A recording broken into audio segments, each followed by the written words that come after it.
Friends, இன்றைக்கி நம்ம இங்கிலீஷில் பேசலாங்கிற நிகழ்ச்சியில் புதுசாக என்னெல்லாம் பார்க்க போகிறோம், ஆல்ரெடி என்னெல்லாம் பார்த்துட்ருக்கோம் அப்படிங்கிற ஒரு சின்ன நினைவூட்டலோட இன்றைக்கான கிளாஸை ஸ்டார்ட் பண்ணிடலாம். ஸோ நம்ம எதை பற்றி பார்த்துட்ருக்கோம், காலங்கள் இல்லையா. ஸோ இந்த காலங்கள் அப்படிங்கிறது ப்ரெசென்ட் நிகழ்காலத்தில், அண்ட் பாஸ்ட் இறந்த காலத்தில், ஃப்யூச்சர் எதிர்காலத்தில் நீங்கள் என்ன பேச போகிறீங்க அப்படிங்கிறது தான். அந்த ப்ரெசென்ட் பாஸ்ட் ஃப்யூச்சருங்கிற வந்து சிம்பிளாக பேச போகிறீங்களா, பர்ஃபெக்ஷனாக பேசுகிறீங்களா, இல்லை கண்டினியூஸில் பேசுகிறீங்களா அப்படிங்கிறது இருக்கு இல்லையா. ஸோ ஒவ்வொரு காலத்துக்குமே என்ன பண்ணிகிட்ருக்கு, ஒவ்வொரு கைண்ட் ஆஃப் டென்சஸ்ன்னு இருக்குது இல்லையா. ஸோ அப்போ கைண்ட் ஆஃப் டென்சஸ்ன்னு எடுக்கும்போது 12 கைண்ட்ஸ் ஆஃப் டென்சஸ் இருக்குது. ஒவ்வொரு டென்ஸ்க்கும் ஒவ்வொரு ரூல்மே இருக்குது. ஸோ ரூல் பேஸ்டுன்னு கொண்டு வரும்போது நமக்கு என்ன பண்ணலாம்னா நிறைய சென்டென்சஸ் பார்க்க முடியும்.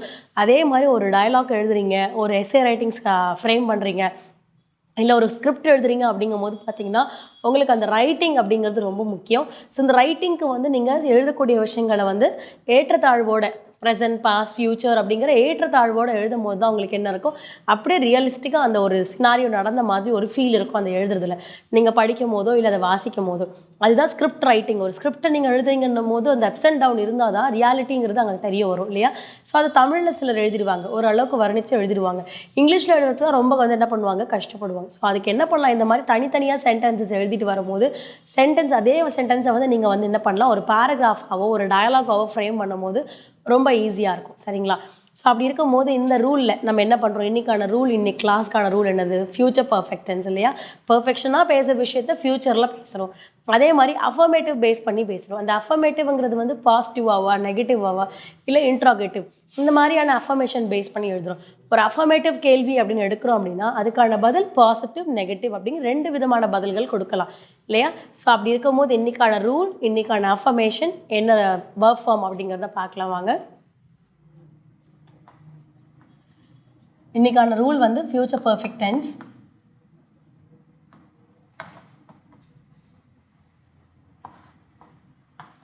ஸோ என்ன அஃபர்மேஷனில் எழுதுகிறோம்,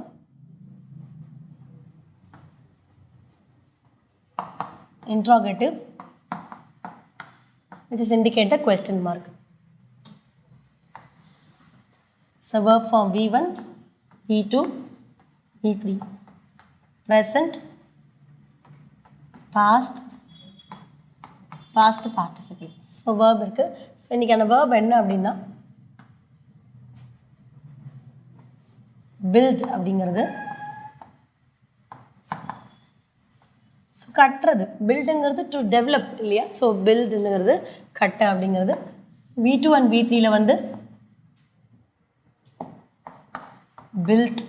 பில்ட்னா கட்டப்பட்டது. ஸோ பில்ட் அப்படிங்கிறது ஸோ verb ஃபார்ம். ஸோ இப்போ சப்ஜெக்ட் என்ன இருக்குன்னு பார்த்துடலாம்.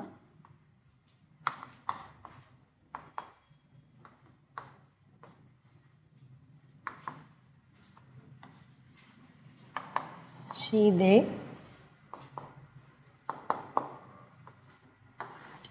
ஸோ இதெல்லாம் எங்கே இருக்குது, சப்ஜெக்டில் இருக்குது. அப்போ வேர்ப் அங்கே இருக்குது. இப்போ சப்ஜெக்ட் முடிஞ்சிச்சு, வேர்பு ரெடி. தென் ரூல் ஃப்ரேம் பண்ண போகிறோம். என்ன ரூல் ஃப்ரேம் பண்ண போகிறோம், ஃப்யூச்சர் பர்ஃபெக்ட்டுக்கு ஏற்ற மாதிரி ரூல் ஃப்ரேம் பண்ண போகிறோம். ஃப்யூச்சருங்கிறதுனால will or shall plus subject. So நம்ம இன்ட்ராகேட்டிவ் எடுக்கிறதுனால ஃப்யூச்சர் வந்து ஃப்ரண்ட்டில் வந்துச்சு, subject followed by perfect and V3.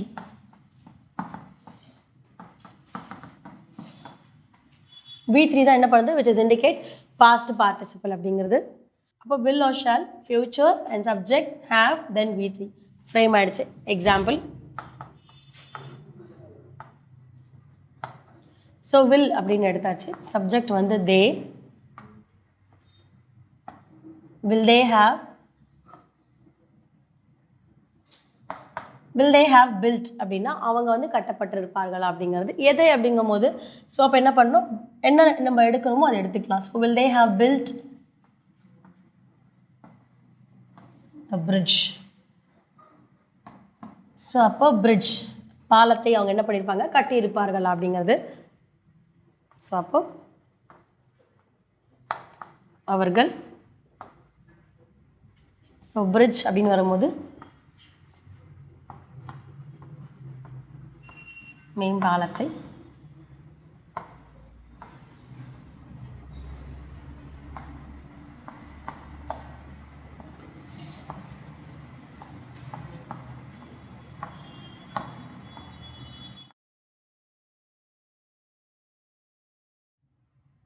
அவர்கள் மேம்பாலத்தை கட்டி இருப்பார்களா அப்படிங்கிறது. ஸோ அப்போ அவங்க இந்த பிரிட்ஜை கட்டி இருப்பாங்களாங்கிறது. இது இன்ட்ரோகேட்டிவ். இதுக்கு ஆன்சர் எழுதுறேன் பாசிட்டிவ்ல. எப்படி ஆன்சர் எழுதுறேன்னா, they will have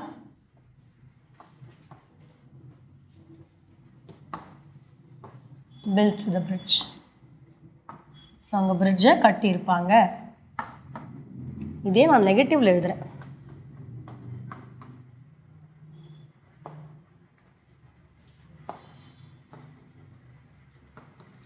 they will not have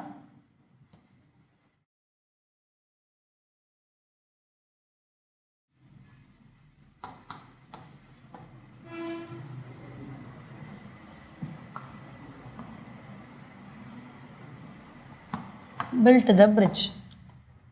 அப்போது கேள்வியாக வரும்போது will they have built the bridge அப்படிங்கிறது, பாசிட்டிவில் வரும்போது they will have, நான் பிரிட்ஜை வந்து அவங்க கட்டியிருப்பாங்க. ஸோ அதே நெகட்டிவில் வரும்போது will not have. ஸோ பண்ணாங்க, பண்ணலை, பண்ண போகிறாங்க, பண்ண இருக்காங்க அப்படிங்கிறத தனித்தனியாக பிரித்து என்ன பண்ணுறோம், தெரிவிக்கிறோம். ஸோ பிரித்து சொல்லும் போது தான் they could understand, ஓகே இப்படி இருக்கும், இப்படி இருக்கலாம் அப்படிங்கிறது அவங்களுக்கு தெரிய வரும். சரிங்களா? அப்போ நம்ம இன்றைக்கான ஒர்க் ஃபார்ம் வச்சுட்டு இன்றைக்கான ரூலில் சென்டென்ஸ் ஃப்ரேம் பண்ணியிருக்கோம். ஸோ நீங்களுமே ஒரு 5 to 10 சென்டென்ஸ் ஹோம்ஒர்க் பண்ணுங்கள். நெக்ஸ்ட் கிளாஸில் நெக்ஸ்ட் இன்ட்ரெஸ்டிங்கான சென்டென்ஸோடு உங்களை மீட் பண்ணுறேன். தேங்க்யூ.